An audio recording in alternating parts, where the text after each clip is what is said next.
राजा के वचन सुनकर देवी वहाँ पर मुस्कुराई और माता ने कहा कि राजन, तुमने एक दुर्लभ वस्तु की याचना की है, फिर भी मैं तुमको पुत्र अवश्य दूंगी, लेकिन तुम मेरी बात को ध्यान देकर सुनो।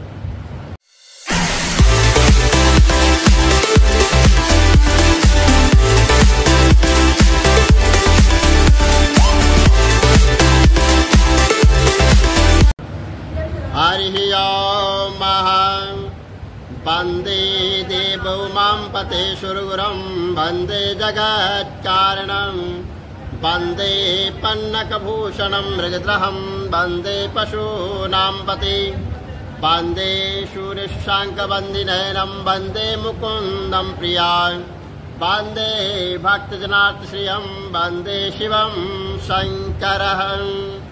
करचरणकृतभ्यः कायजं कर्मजं वः सर्वणैर्जं वः मानसं व्याप्रादहं वीतं वीतं वः सर्वेक्तं क्षमस्वः।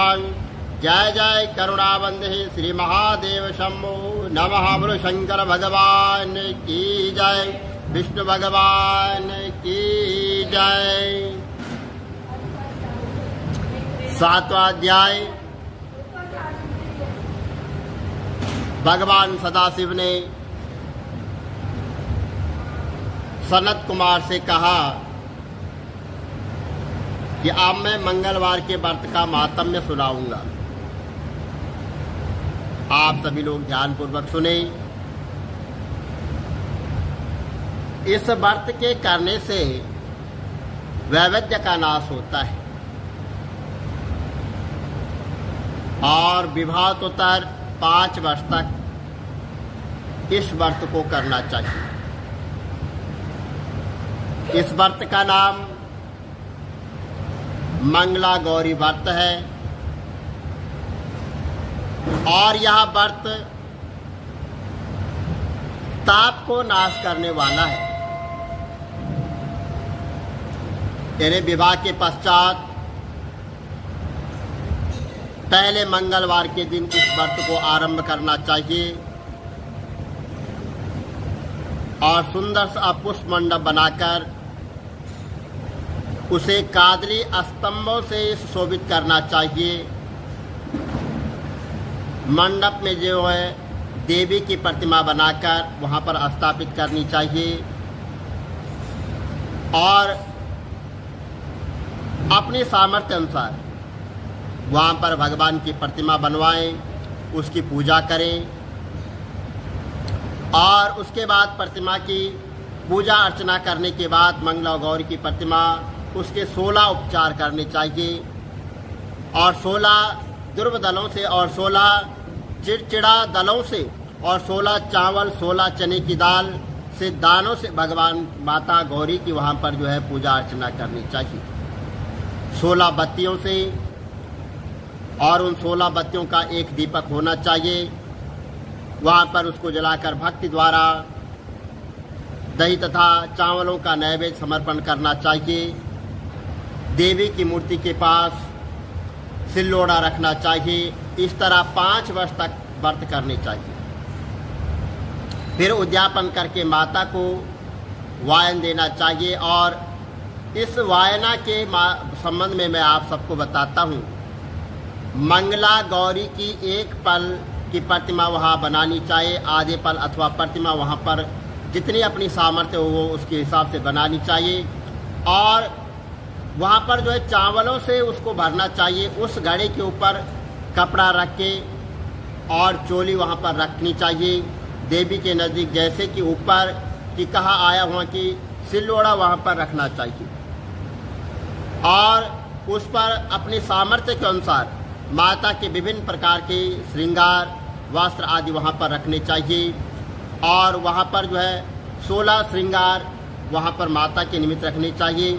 16 सुहागनियों को ब्राह्मणों को वहाँ पर भोजन करवाएं।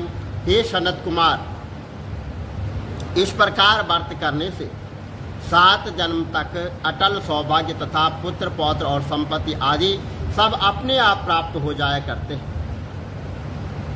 तो सनत कुमार जी ने कहा कि भगवान सदाशिव से उनसे पूछा कि प्रभु, इस व्रत को पहले किसने किया था? और उसके करने से उसको किस फल की प्राप्ति हुई थी। कृपा करके आप मुझे इस व्रत के संबंध में अच्छी प्रकार से बताएं, जिससे इस व्रत में मेरी जो है श्रद्धा हो जाए। भगवान श्री सदाशिव ने कहा कि हे सनत कुमार, प्राचीन काल में कुरु देश में श्रुतिकीर्त नामक एक राजा शास्त्र जात कीर्तिमान तथा शत्रु रहित था। वह 64 कलाओं को जानने वाला और धनुर्विद्या में निपुण था। उसके यहाँ संसार की किसी भी वस्तु की जो है कोई कमी नहीं थी, और उसके यहाँ कमी थी तो केवल एक संतान की कमी थी। संतान प्राप्ति के लिए वह दिन रात यत्न करता रहा। उससे संतान के लिए देवी की आराधना की।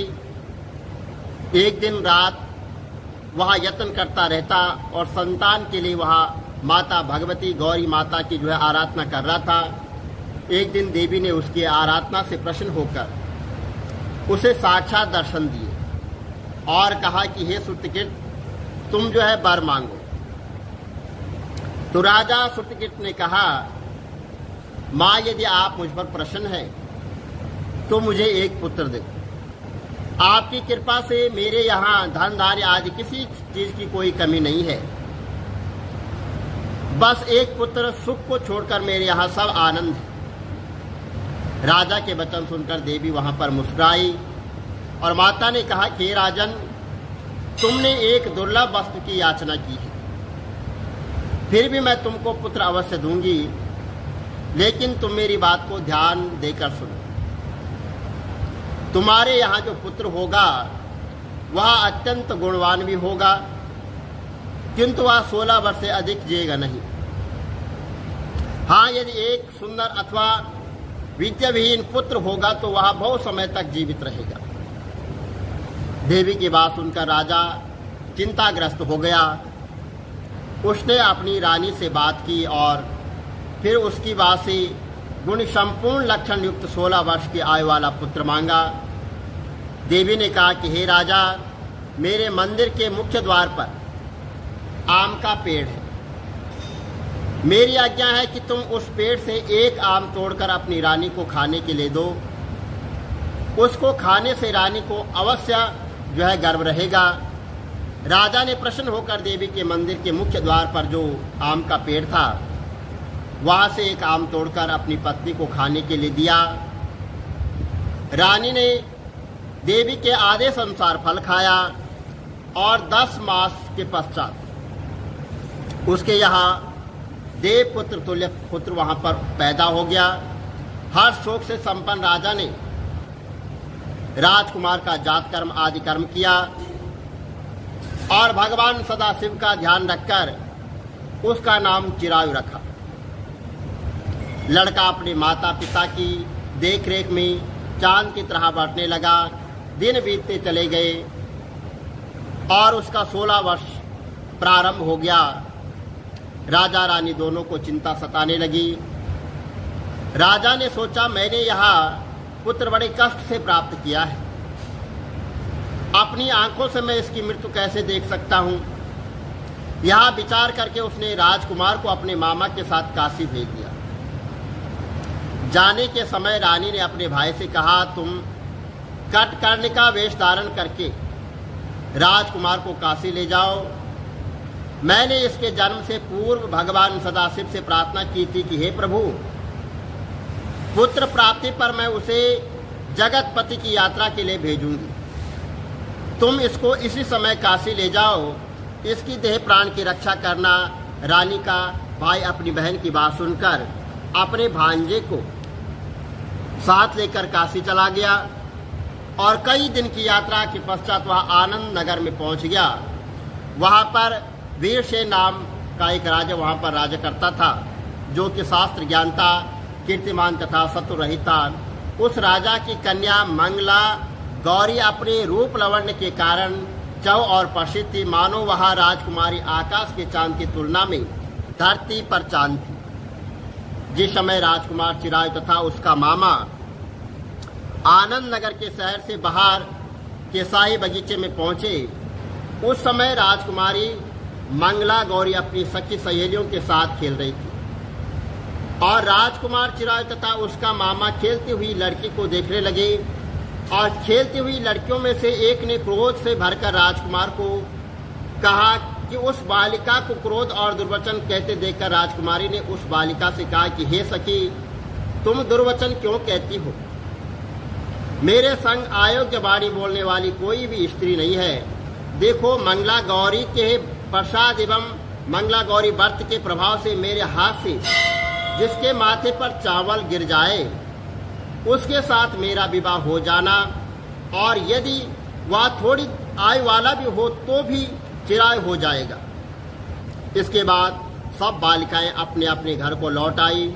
उस दिन राजकुमारी का विवाह वालिक देश के देडम राजा के पुत्र सुकेतु नाम वाले राजकुमार से होने वाला था, लेकिन सुकेतु मूर्ख और कुरूप था। वह बहरा था। वर पक्ष वाले उसकी बजाय विवाह मंडप में अन्य अच्छा वर ले जाने की इच्छा प्रकट कर चुके थे।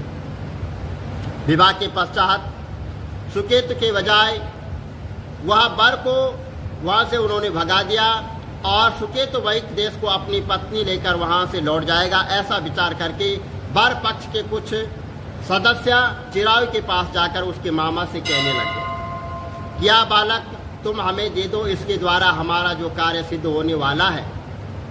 इस भूमि पर परोपकार जैसा अन्य कोई धर्म नहीं है। उन लोगों की बात सुनकर चिरायु का मामा प्रसन्न हो गया, क्योंकि वह बगीचे में मंगला गौरी की बात वहां पर सुन चुका था। उसे वर पक्ष वालों से कहा, आप लोग इस लड़के को क्यों चाहते हैं? यहाँ विवाह के लिए वस्त्र गहने आदि तो वहां पर मांगे जा सकते हैं, लेकिन कोई वर थोड़ी मांगा जाता है। फिर भी मैं आपकी बात को रखता हूं और यह लड़का आपको दे रहा हूं। वर पक्ष जन राजकुमार चिरायु को विवाह मंडप में ले गए और विवाह का कार्य सिद्ध हो गया। जब सप्तती ने वहां पर आदि मंत्रों का उच्चारण किया जा रहा था। कार्य होने के बाद रात में राजकुमार मंगला गौरी के साथ वहां पर सभी उसका 16 वर्ष तक वहां पर समाप्त हो रहा था। ठीक उसी समय काल शाम के रूप में वहां पर आया और संयोगवश उसी समय राजकुमार की नींद खुली और वह सांप को देखकर मारे भय के कांपने लगी। फिर उसने भय त्याग कर सांप की पूजा की और पीने के लिए बहुत सा दूध वहां पर दिया और प्रार्थना की दीन वाणी से उसकी स्तुति की। मंगला गौरी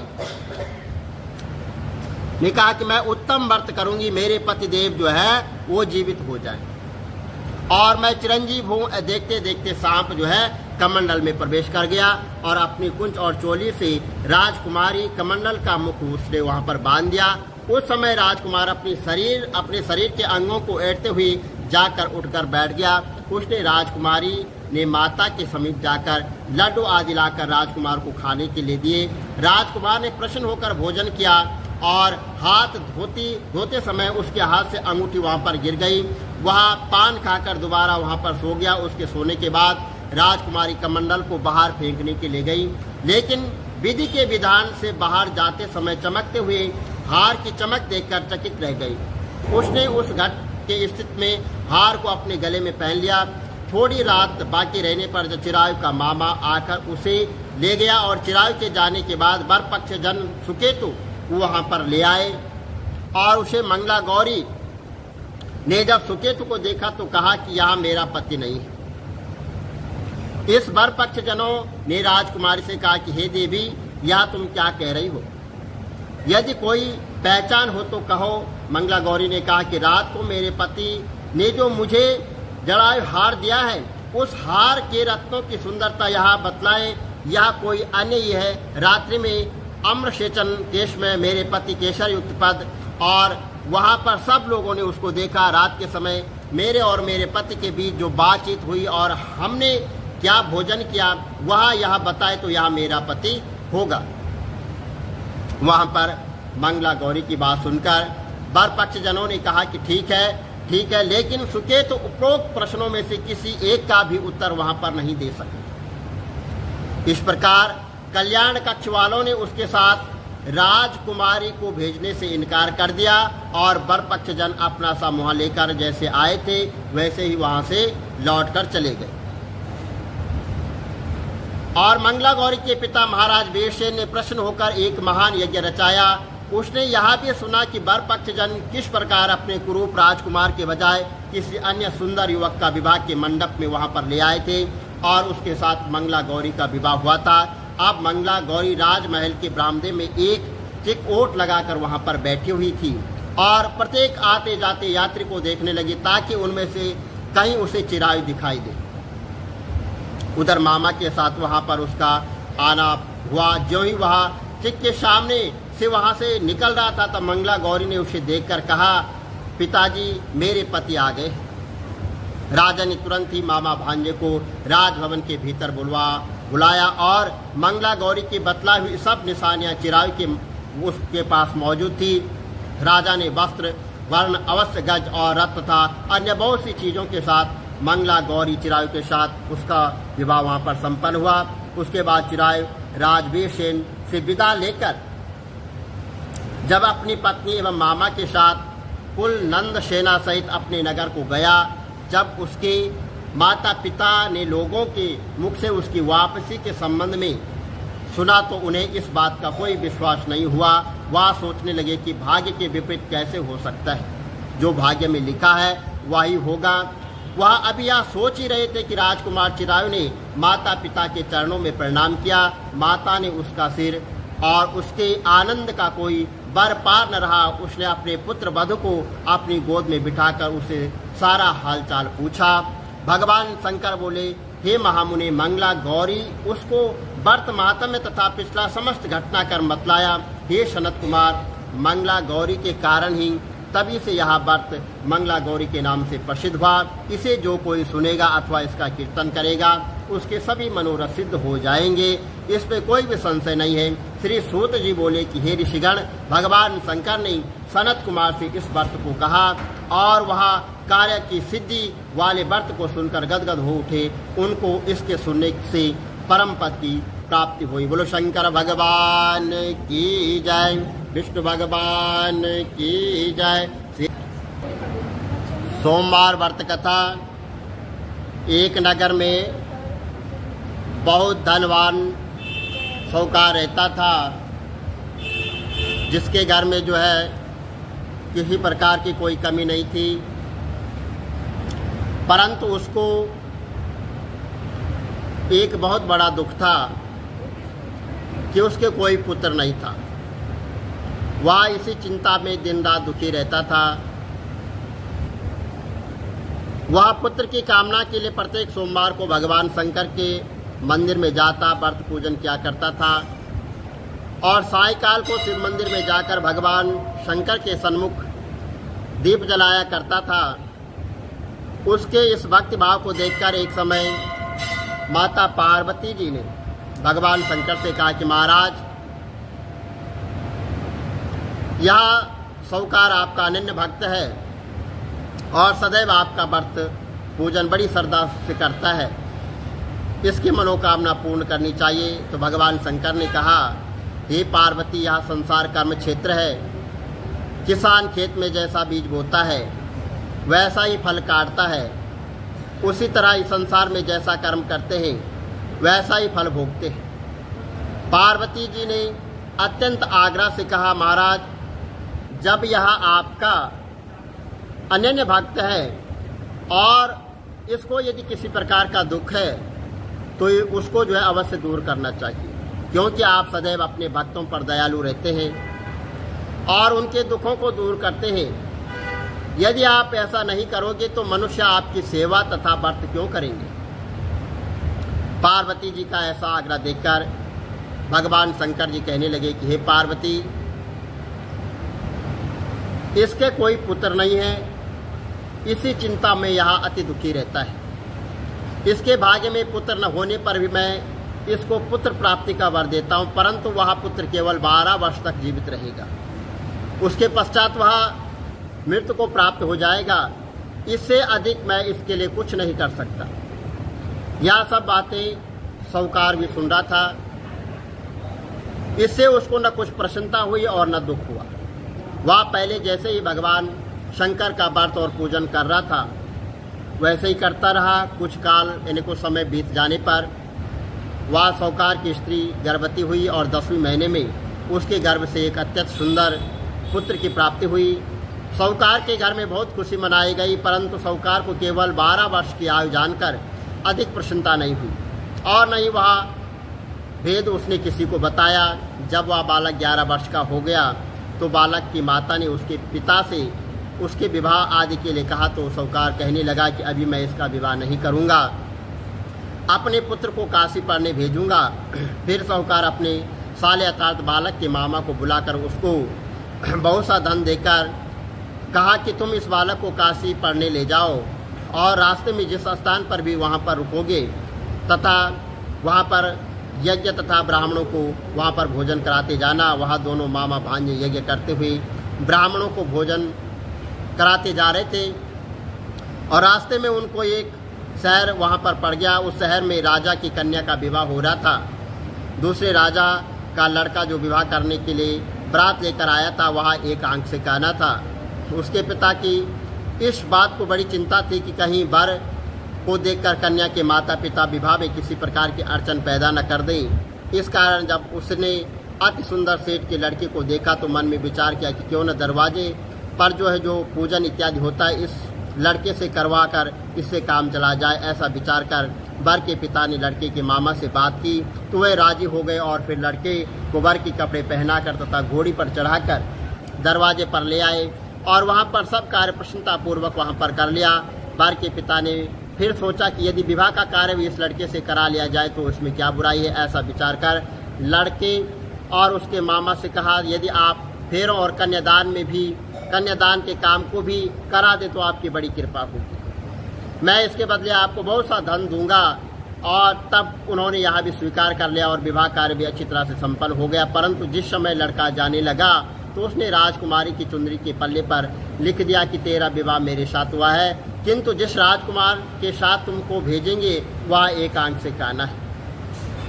मैं तो काशी जी पढ़ने जा रहा हूँ। लड़के के जाने के पश्चात उस राजकुमारी ने जब अपनी चुंदरी पर ऐसा लिखा हुआ पाया तो उसने राजकुमार के साथ जाने से मना कर दिया और कहा कि यह मेरा पति नहीं है, मेरा विवाह इसके साथ नहीं हुआ, वहाँ जिसके साथ मेरा विवाह हुआ है वह तो काशी जी पढ़ने गया। इस प्रकार राजकुमारी के माता पिता ने अपनी कन्या को विदा नहीं किया और वहाँ से जो राजकुमार की बारात वापस चली गई। उधर सेठ का लड़का और मामा काशी जी पहुंच गए। वहां जाकर मामा ने यज्ञ करना प्रारंभ कर दिया। लड़के ने पढ़ना शुरू कर दिया। जब लड़के की आयु 12 वर्ष की हो गई तो उस दिन वहाँ पर यज्ञ हो रहा था। लड़के ने अपने मामा से कहा, मामा जी आज मेरी तबीयत कुछ ठीक नहीं है। तो मामा ने कहा कि अंदर जाकर सो जाओ। लड़का अंदर जाकर सो गया। थोड़ी देर बाद उसके प्राण निकल गए। जब उसके मामा ने आकर देखा तो वह मृत पड़ा हुआ था और उसको बड़ा दुख हुआ। उसने सोचा कि अगर मैं अभी यहाँ पर शोर मचा दूं तो यज्ञ का कार्य अधूरा रह जाएगा। अतः उसने जल्दी से यज्ञ का कार्य समाप्त कर दिया और ब्राह्मणों को जाने के बाद वहाँ पर रोना पीटना आरंभ कर दिया। संयोग बस उसी समय भगवान शंकर माता पार्वती वो उधर से जा रहे थे। जब उन्होंने जोर जोर से रोने की आवाज़ सुनी तो पार्वती जी कहने लगी कि महाराज कोई दुखियारा रो रहा है, इसके कष्ट दूर कीजिए। तब भगवान शंकर माता पार्वती के पास जाकर उन्होंने वहाँ पर देखा तो वहाँ पर एक लड़का जो है वहाँ पर मृत पड़ा हुआ था। पार्वती जी कहने लगी कि महाराज यह तो उसी सेठ का लड़का है जो आपके वरदान से हुआ था। भगवान शंकर कहने लगे कि हे पार्वती, इसकी आयु इतनी थी, वह यह भोग चुका है। तब माता पार्वती ने कहा कि महाराज इस बालक को और आयु दे दो, नहीं तो इसके माता पिता वहाँ तड़प तड़प कर मर जाएंगे। माता पार्वती जी के बार बार आग्रह करने पर भगवान शंकर ने उसको जीने के लिए वरदान दे दिया। भगवान शंकर की कृपा से लड़का जीवित हो गया और भगवान शंकर माता पार्वती कैलाश पर्वत को चले गए। अब वह लड़का और मामा उसी प्रकार यज्ञ करते हुए ब्राह्मणों को भोजन कराते अपने घर की ओर चल पड़े। एक दिन रास्ते में उसी शहर में आए जहाँ पर उसका विवाह हुआ था। वहाँ आकर उन्होंने जो यज्ञ आरंभ किया तो उस लड़के के ससुर राजा ने उसको पहचान लिया और अपने महल में ले जाकर बड़ी खातिर की और साथ ही बहुत से दास दासियों सहित आदरपूर्वक लड़की और जमाई को वहां से विदा किया। वह अपने शहर के निकट आए तो मामा ने कहा कि मैं पहले तुम्हारे घर जाकर खबर करता हूँ। और जब उस लड़के का मामा घर पहुंचा तो लड़के के माता पिता छत पर बैठे थे और यह प्रण कर रखा था कि यदि हमारा पुत्र सकुशल लौट आया तो हम राजी खुशी नीचे आ जाएंगे, नहीं तो छत से गिरकर अपने प्राण खो देंगे। इतने में उस लड़के के मामा ने आकर यह समाचार दिया कि आपका पुत्र आ गया है। तो उनको विश्वास नहीं हुआ। तब उसके मामा ने शपथ पूर्वक कहा कि आपका पुत्र अपनी स्त्री के और बहुत सारा धन साथ लेकर आया है। तो सेठ ने आनंद से उनका स्वागत किया। इस तरह वे बड़ी प्रसन्नता के साथ रहने लगे। जो कोई भी इस प्रकार से सोमवार के व्रत धारण करता है अथवा इस कथा को पढ़ता है या सुनता है, उसकी समस्त मनोकामनाएं पूर्ण होती है। बोलो शंकर भगवान की जय। गणेश गिरिजा सुवन मंगल मूल सुजान, कहते अयोध्या दास तुम देव अभय वरदान। जय गिरजापति दीन दयाला, सदा करत संतन प्रतिपाला। भाल चंद्रमा सोहतनी के, कानन कुंडल नाग फनी के। अंग गौर सिर गंग बहाए, मुंड माल तन चार लगाए। वस्त्र काल बागंबर सोए, सबको देख नाग मुनि मोहे। मैन मात की है दुलारी, बाम अंग सोहत छब न्यारी। कर त्रिशूल सोहत छब भारी, करत सदा शत्रुन चयकारी। नंदी गणेश सोए तह कैसे, सागर मध्य कमल है जैसे। कार्तिक श्याम और गणराऊ, या छवि को कई जात न काऊ। देवन जब जाय पुकारा, तवई दुख प्रभु आप निवारा। किया उपद्रव तारक भारी, देवन सब मिले तुम्हें जुहारी। तुरंत गड़ानन आप पटायो, लव निमेश महामारी गिरायो। आप जलंधर असुर सहारा, सुयस तुम्हार विदित संसारा। त्रिपुरासुर सन युद्ध मचाई, सबई कृपा कर लीन बचाई। किया तपे भागीरथ भारी, पूरब प्रतियता सुपुरारी। दीनन कहा तुम समको नाही, सेवक स्तुति करत सदाई। वेद नाम महिमा तब गाई, अकत अनादि भेद नहीं पाई। प्रगट उदित मंथन में ज्वाला, जरे सुरासुर भय विहाला। कीन दयाता का करे सहाई, नीलकंठ तब नाम कहाई। पूजन रामचंद्र जब कीना, जीत के लंका विभीषण दीना। सहस कमल में हो रहे दारी, कीन परीक्षा तवई पुरारी। एक कमल प्रभु राखे जोई, कमल नयन पूजन चह सोई। कठिन भक्त देखी प्रभु शंकर, भय प्रसन्न दिए इच्छित वर। जय जय जय अनंत अविनाशी, करत कृपा सबके घटवासी। दुष्ट सकल नित्य मोहि सतावे, भ्रमत रहे मोहि चैन न आवे। त्राय त्राय मैं नाथ पुकारो, यही अवसर मोहि आन उबारो। लय त्रिशूलन शत्रुन को मारो, संकट से मोहि आन उबारो। मात पिता भ्राता सब कोई, संकट में पूछत नहीं कोई। स्वामी एक आस तुम्हारी, आय हरो अब संकट भारी। धन निर्धन को देत सहाय, जो कोई जांचे हो बल पाई। अस्तुति के विधि करो तुम्हारी, कमाओ नाते अब चूक हमारी। शंकर हो संकट के नाशन, मंगल कारण विघ्न विनाशन। योगी यति मुनि ध्यान लगावे, नारद सारद शीश नवावे। नमो नमो जय नमो शिवाय, सुर ब्रह्मादिक पार न पाया। जो या पाठ करे मन लाए, तो पार होते है शंभु सहाय। ऋषियन जो कोई हो अधिकारी, पाठ करे सो पावन हारी। पुत्रहीन कर इच्छा कोई, निश्चय से प्रसाद ते कोई। पंडित त्रयोदशी को लावे, ज्ञान पूर्वक होम करावे। त्रयोदशी व्रत करे हमेशा, तन नहीं ताके रहे कलेसा। धूप दीप नैवेद्य चढ़ावे, शंकर समुख पाठ सुनावे। जन्म जन्म के पाप नशावे, अंतवास शिवपुर में पावे। कहे अयोध्याश तुम्हारी, जान सकल दुख हरो हमारी। नित्य नेम कर प्रातः ही, पाठ करो 40, तुम मेरी मनोकामना पूर्ण करो जगदीश। मत्सर चढ़े मंत्र तो संभव 64 जान, अस्तुति 40 सास बई पूर्ण कीन कल्याण। सियावर राम जय जय राम, मेरे प्रभु राम जय जय राम। बोलो शंकर भगवान की जय।